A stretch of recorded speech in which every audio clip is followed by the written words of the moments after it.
आज बड़ा शुभ दिन है। भारत नेपाल सीमा पर कैलाश मानसरोवर मार्ग पर छारछुम और नेपाल के बीच काली नदी पर 110 मीटर का स्पान डबल लेन मोटर सेतु के निर्माण के इस शिलान्यास अवसर पर अभी आप सब लोग जिनको सुन रहे थे, आप सबके इस क्षेत्र के लोकप्रिय विधायक भाई हरीश धामी जी, हमारे ब्लॉक प्रमुख भाई धन सिंह धामी जी, नगर पालिका की अध्यक्ष बहन राजेश्वरी देवी जी, पूर्व प्रमुख राधा बिष्ट जी, क्रांति पार्षद भाई हुकुम बिष्ट जी, मंडल अध्यक्ष जलजीवी गणेश चंद जी, धारचूला के मंडल अध्यक्ष भाई खीम सिंह धामी जी, मंडल अध्यक्ष धारचूला नगर कृष्णा गरब्याल जी, जिला उपाध्यक्ष गंगोत्री दताल जी, गगन सिंह गजवार जी, हमारे पूर्व विधायक सुरेंद्र बिष्ट जी, लीला बंग्याल जी, संचालनकर्ता हमारे युवा नेता भाई हरीश धामी जी और हरीश ओझा जी, पूर्व प्रधान संगठन अध्यक्ष घनश्याम पंत जी, पूर्व जिला पंचायत अध्यक्ष भाई वीरेंद्र बोरा जी, जिला उपाध्यक्ष श्री महेंद्र सिंह दुबियाल जी एवं मंच पर उपस्थित हमारे सभी नेतागण, आए इस कार्यक्रम में आए हुए सभी मेरे बड़े बुजुर्ग, सभी उपस्थित माताएं बहनें और मेरे सभी नौजवान साथियों, उपस्थित पत्रकार मित्रों, छायाकार बंधुओं, आज बड़ा सुंदर दिन है, बहुत अच्छा दिन है और शुभ दिन मैं कहूँगा। इस शुभ दिन पर आज जहाँ बनबसा से लेकर यहाँ तक एक भी ऐसा पुल नहीं है और ये दूसरा पुल बनेगा जो हमारा गड्ढा चौकी से गड्ढा चौकी पर है, उसके बाद ये दूसरा पुल बनेगा जिसके कारण से भारत और नेपाल के बीच आवागमन आना जाना बहुत आसान हो जाएगा, एकदम लोकल जैसा हो जाएगा। अभी यहाँ बता रहे थे मुझे कि इधर तो सारी ज़मीनें बिक गई हैं, नेपाल में ज़मीनों की कीमत बहुत बढ़ गई है। तो मैं बधाई देना चाहता हूँ, जहाँ आप सब लोग को बधाई देना चाहता हूँ कि आप लोगों के लिए तो ये पुल बहुत महत्व का पुल है। आने वाले समय में जहाँ दोनों ही देशों में जहाँ व्यापार बढ़ेगा, कारोबार बढ़ेंगे, पर्यटन का व्यवसाय बढ़ेगा, आने जाने वाले लोगों की संख्या बढ़ेगी, वहीं नेपाल के लोगों को भी यह पुल अत्यधिक लाभ देने वाला होगा, उनके लिए भी बहुत लाभकारी होगा। लंबे समय से ये पुल कहाँ बनेगा इस पर बड़ा चिंतन हुआ, अंततः छारछुम यहीं पर जगह मिली और आज आप सबकी उपस्थिति में इस पुल का, जहां हम लोग यहाँ पर पुल का शिलान्यास कर रहे हैं, यहाँ पर भूमि पूजन किया है हम लोगों ने, वहीं हमारे पड़ोसी राज्य नेपाल के उद्योग वाणिज्य मंत्री श्री धीरेन्द्र प्रसाद बड़ू जी भी वहाँ पर आए थे, अभी उनसे भी बात हुई है। उनको मैंने कहा कि आप अपने पूरे नेपाल राष्ट्र में अपने आसपास के लोगों को, सभी लोगों को हम लोगों की तरफ से शुभकामनाएं देना और हमारे देश के यशस्वी प्रधानमंत्री मोदी जी की तरफ से भी सबको बधाई देना कि मोदी जी हमेशा नेपाल के बारे में सोचते रहते हैं, पड़ोसी राज्यों के बारे में सोचते रहते हैं।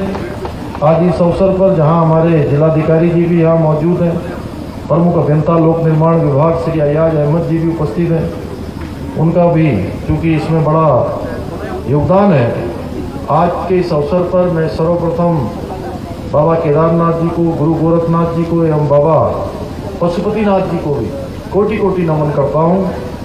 और ये जो भारत नेपाल के बीच 110 मीटर का स्पान डबल लेन मोटर सेतु का शिलान्यास करके आज अत्यधिक खुशी हो रही है, क्योंकि हम लोग बचपन से ही इस काली नदी की महिमा, इस काली नदी के किनारे, इसी के किनारे यहाँ से लेकर वहाँ तक, हंसेश्वर धाम से लेकर शारदा नदी तक, मैं अपना इस सौभाग्य कहूँ कि मुझे जहाँ बचपन में इस नदी के किनारे पैदा होने का और बड़ा होने का अवसर मिला, वहीं आगे जाकर जो ये शारदा बन जाती है, वो शारदा में भी जो है नहाने का, खेलने का और यहाँ कहते हैं ना भौं काटने का,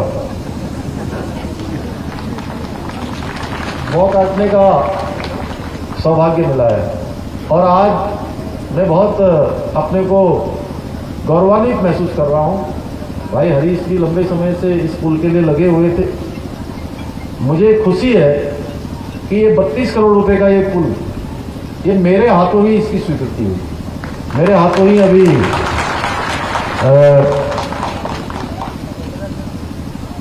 9/6/2022 को इस पुल की स्वीकृति का शासनादेश निकला है और ये पुल अगले 1 साल में बनकर तैयार हो जाएगा, जहाँ 32 करोड़ 98 लाख रुपया इसकी लागत आएगी। और हमने तय किया है कि ये पुल की जहाँ अच्छी गुणवत्ता हो, वहीं तीव्र गति से इसका काम भी पूरा हो।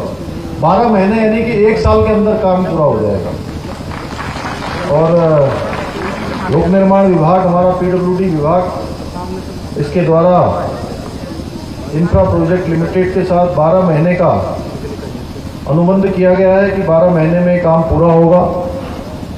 मैं इस कार्य हेतु विभाग और कार्यदायी संस्था को भी कहना चाहूँगा कि क्योंकि ये हमारा आपदाग्रस्त क्षेत्र है और प्रत्येक वर्ष काली का रूप कभी इधर को होता है, कभी उधर को होता है, तो इसलिए इसकी गुणवत्ता और पारदर्शिता दोनों पर बहुत विशेष ध्यान देने की जरूरत है।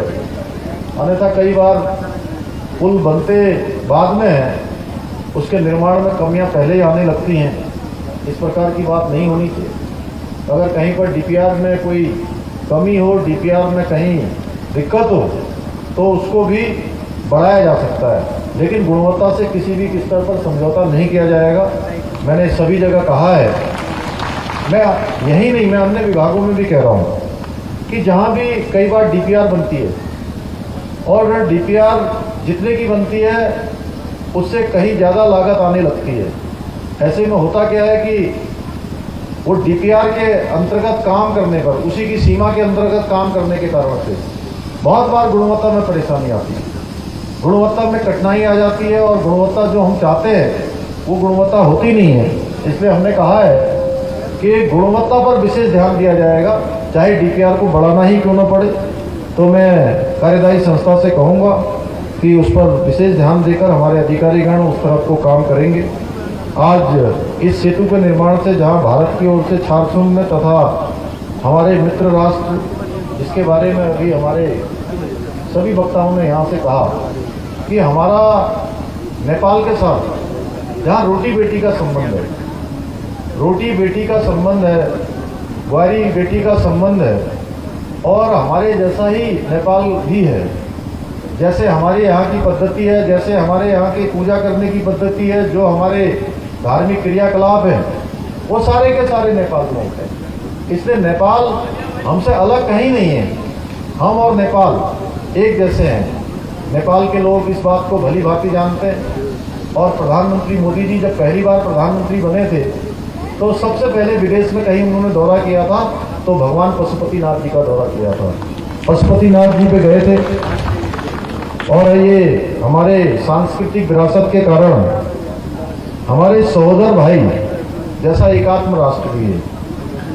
और भारत नेपाल मित्र राष्ट्रों को जोड़ने हेतु वर्तमान में धारचूला तक, यहाँ तक बनबसा से लेकर कोई भी दूसरा सेतु नहीं है। धारचूला एवं धारचूला निवासियों को यदि मोटर मार्ग से भारत अथवा नेपाल जाना हो तो उन्हें धारचूला से पिथौरागढ़, टनकपुर, बनबसा, फिर महेंद्र नगर से अत्रिया, अमरगढ़ी, गोखले, मेलखेत होते हुए धारचूला तक लगभग 530 किलोमीटर की दूरी तय करनी पड़ती। अब इस पुल के बन जाने से कितना आसान हो जाएगा, जहाँ इस सेतु के बनने से भारत से नेपाल आने जाने हेतु मोटर मार्ग का सीधा संपर्क हो पाएगा। सीधी इतनी 530 किलोमीटर की दूरी सीधे सीधे कम हो जाएगी। और वर्तमान में जहाँ आने जाने हेतु धारचूला एवं बलुआकोट में मात्र 2 स्थानों पर ही झूला पुल हैं, जिनके माध्यम से दोनों देशों के निवासियों को पैदल आना जाना होता है। इस सेतु के निर्माण से जहां हमारा रोटी बेटी का संबंध और मजबूत होगा और हमारे संबंधों को मजबूती मिलेगी।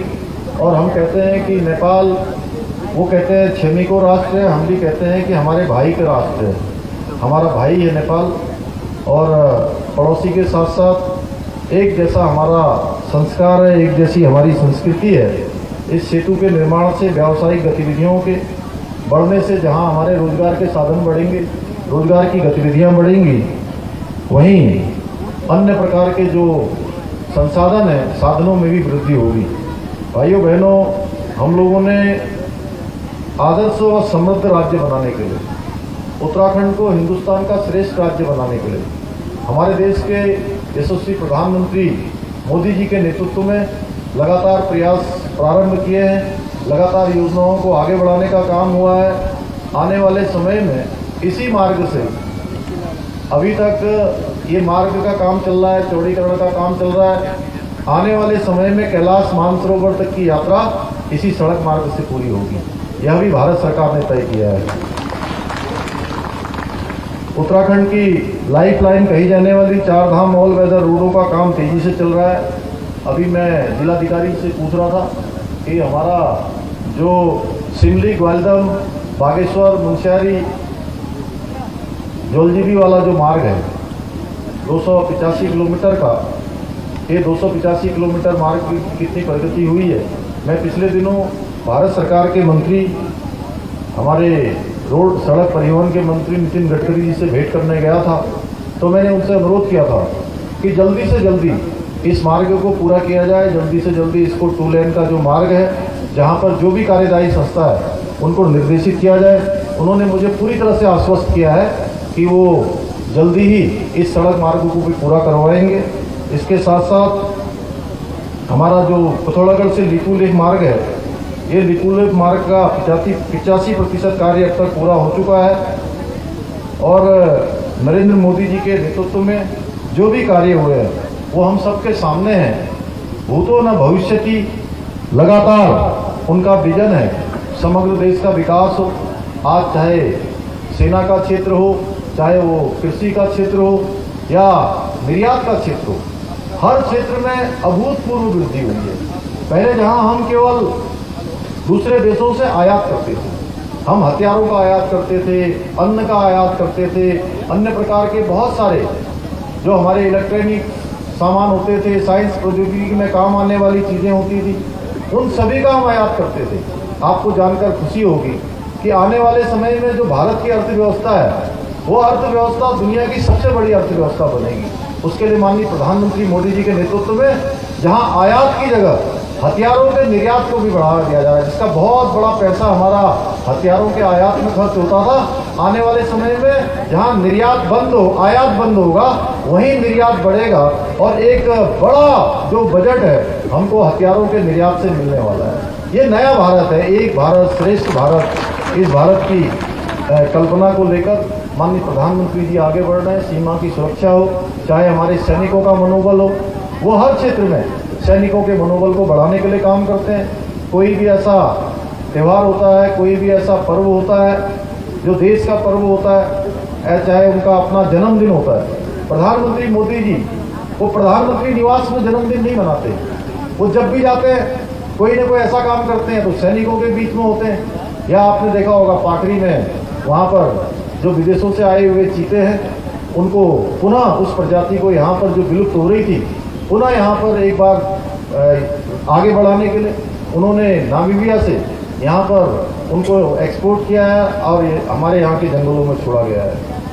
चाहे प्रकृति का संरक्षण हो, इकोलॉजी हो, इकोनॉमी हो, दोनों का संतुलन कैसे हो, उसके लिए लगातार प्रधानमंत्री जी काम कर रहे हैं। और उन्होंने पिछले दिनों जब वो केदारनाथ की यात्रा पर आए थे तो बाबा केदार की भूमि से कहा था कि आने वाला ये दशक उत्तराखंड का दशक होगा, आने वाला दशक 21वीं सदी का उत्तराखंड के लोगों का होगा। निश्चित रूप से देखिए जिस प्रकार से आज सीमाओं के जो हमारे सीमांत के गांव हैं, उन गांवों की चिंता हो रही है, उन गांवों के संवर्धन के लिए, उन गांवों के विकास के लिए काम हो रहा है। सीमांत विकास निधि में जिस प्रकार से धन आवंटन हो रहा है, चाहे वो कनेक्टिविटी का क्षेत्र हो, चाहे वो आज रोड की कनेक्टिविटी हो, चाहे वो इंटरनेट की कनेक्टिविटी हो, दूरसंचार की कनेक्टिविटी हो, हर क्षेत्र में उसको आगे बढ़ाने के लिए काम हो रहा है। पिछले दिनों भारत सरकार ने मेरे अनुरोध पर 1202 मोबाइल के टावर भारत सरकार ने हमारे उत्तराखंड राज्य के लिए स्वीकृत किए हैं। बहुत सारे टावर हमारे इस विधानसभा क्षेत्र में भी लगेंगे और जो छूट जाएंगे उनको हम फिर से भारत सरकार को प्रेषित करेंगे। इसी प्रकार से अभी कुछ ही दिन पहले मैं यहाँ आया था, जहाँ हमारा एलधारा है, हमारा खोतिला है, पिछले साल जुम्मा है, एलागाड़ है, ऐसे अनेकों स्थानों पर और जिप्ती में भी अनेकों गांव आज पुनर्वास की जद में है, जहां पर बुरी तरह से सब प्रभावित हो गया है। हम लोगों ने तय किया है कि उनको रहने के लिए, उनके पुनर्वास के लिए, उनके आगे की व्यवस्था के लिए हम लोग हर संभव प्रयास करेंगे कि उनको हर संभव हम सहायता करें, सरकार हर संभव उनकी सहायता करे। पिछले दिनों जब हेलीकॉप्टर जो हमारा इस माह बंद हो जाता था, मुझे बताया आप लोगों ने, हरीश जी ने भी बताया, आप सभी लोगों ने यहाँ से कहा कि डीएम साहब ने भी कहा कि हेलीकॉप्टर नहीं होने के कारण से बहुत परेशानी हो रही है। एक बहन डिलीवरी होने वाली है लेकिन वहाँ हेलीकॉप्टर नहीं है तो इसलिए नहीं हो पा रहा है। हमने तय किया कि हेलीकॉप्टर की सीमा को आगे बढ़ाया है। अभी हेलीकॉप्टर जो है जब तक भी यहाँ पर ज़रूरत होगी, यानी कि जब तक हमारा ये सीजन रहेगा बरसात का, तब तक हम हेलीकॉप्टर की सेवा को यहाँ पर जारी रखेंगे। इसी के साथ जो परिवार हमारे धारचूला में हैं, उनको किराया इत्यादि जो भी देना होगा उसकी भी व्यवस्था वहाँ पर की जाएगी, उनके रहने की व्यवस्था की जाएगी। आगे भविष्य में उनके पुनर्वास का भी पूरा ख्याल रखा जाएगा। हमारा प्रयास है कि हर प्रकार से ऐसे कठिन समय में ये हमारी सरकार आप सब लोगों के साथ खड़ी है। आप लोगों के साथ केवल सरकार के रूप में नहीं, बल्कि एक सहयोगी के रूप में, एक साझीदार के रूप में हम लोग हमेशा आपके साथ खड़े हैं, हमेशा आपके साथ कंधे से कंधा मिलाकर खड़े रहेंगे। और हमारा लक्ष्य है, जहां हम प्रदेश को भ्रष्टाचार से मुक्त करना चाहते हैं, प्रदेश को नशे से मुक्ति चाहते हैं, प्रदेश में एक हमारा प्रदेश आने वाले समय में 2025 में जब ये 25 साल का हो, उस समय हम हिंदुस्तान के श्रेष्ठ राज्यों में शामिल हों। उसके लिए हम प्रयास कर रहे हैं कि हम हर दृष्टि से हमारे सारे विभाग अपने अपने यहाँ पर कोई न कोई ऐसी योजना, कोई न कोई ऐसा काम वो करें जिसके कारण से आने वाले समय में हमको हिंदुस्तान के श्रेष्ठ राज्यों में शामिल होने का अवसर मिले। तो इसके लिए हम सबको संकल्प लेना होगा। आज इस वर्ष प्रधानमंत्री जी का जो जन्मदिन है 17 सितंबर से लेकर 2 अक्टूबर तक हम लोगों ने पूरे प्रदेश के अंदर ये तय किया है कि सेवा सप्ताह, सेवा पखवाड़े के रूप में इस पूरे पखवाड़े को मनाएंगे। यानी कि 17 सितंबर से लेकर 2 अक्टूबर तक कहीं रक्तदान के कार्यक्रम चल रहे हैं, कहीं सफाई के अभियान चल रहे हैं, कहीं टीबी मुक्त भारत के अभियान चल रहे हैं, अनेकों स्थानों पर सेवा बस्तियों में काम चल रहे हैं। ये हमारा संकल्प है कि जो प्रधानमंत्री जी भारत को एक श्रेष्ठ भारत बनाना चाहते हैं, 2014 के बाद उनके नेतृत्व में जहाँ समरस भारत, समर्थ भारत, शक्तिशाली भारत, ऐसा भारत जो दुनिया को दिशा देने वाला भारत है, जो दुनिया को राह दिखाने वाला भारत, उस भारत की जो उन्होंने कल्पना की है, उसमें हमारे सीमांत क्षेत्र के रहने वाले लोगों का भी बहुत बड़ा योगदान होने वाला है। हमारे पूरे उत्तराखंड राज्य की भी बहुत बड़ी भूमिका होने वाली है, जहां हमारा इतनी बड़ी जनसंख्या का देश है। हम एक छोटे प्रदेश के रूप में है, लेकिन हमारा रोल जैसे महाभारत रामायण के समय में जैसे गिलहरी ने राम सेतु बनाने में अपना योगदान दिया था, उसी प्रकार से माननीय प्रधानमंत्री जो आधुनिक भारत के शिल्पी हैं, आधुनिक भारत के विश्वकर्मा हैं, आधुनिक भारत को श्रेष्ठ भारत बनाने का जो उन्होंने संकल्प लिया है, उसमें उत्तराखंड के लोगों का, हमारे सीमांत क्षेत्र धारचूला के लोगों का, चारचुन के लोगों का, आसपास के लोगों का योगदान एक गिलहरी की तरह होगा। जैसे गिलहरी राम सेतु बनाने के लिए उन छिद्रों को बंद करने का काम कर रही थी, जो छिद्र किसी से बंद नहीं हो रहे थे, जहाँ बड़े बड़े इंजीनियर नल, नील, अंगद, हनुमान, जामुन सारे लगे हुए थे। कोई लकड़ी ला रहा था, कोई सीमेंट लगा रहा था, कोई गारा ला रहा था, कोई ईंट लगा रहा था, लेकिन गिलहरी उन छिद्रों को देख रही थी जिन छिद्रों से पानी रिस रहा था। उन छिद्रों को कोई बंद नहीं कर पा रहा था।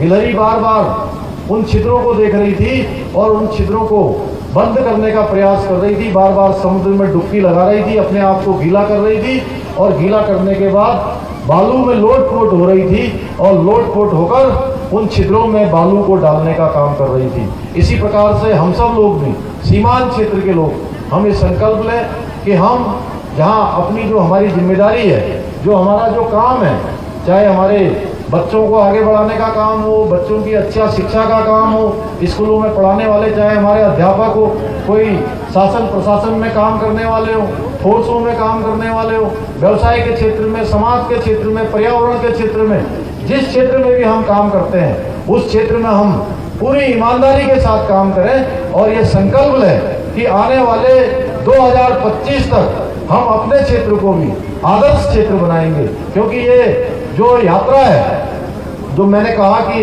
हिंदुस्तान के श्रेष्ठ राज्यों में शामिल होने की यात्रा, ये यात्रा किसी एक व्यक्ति की नहीं है।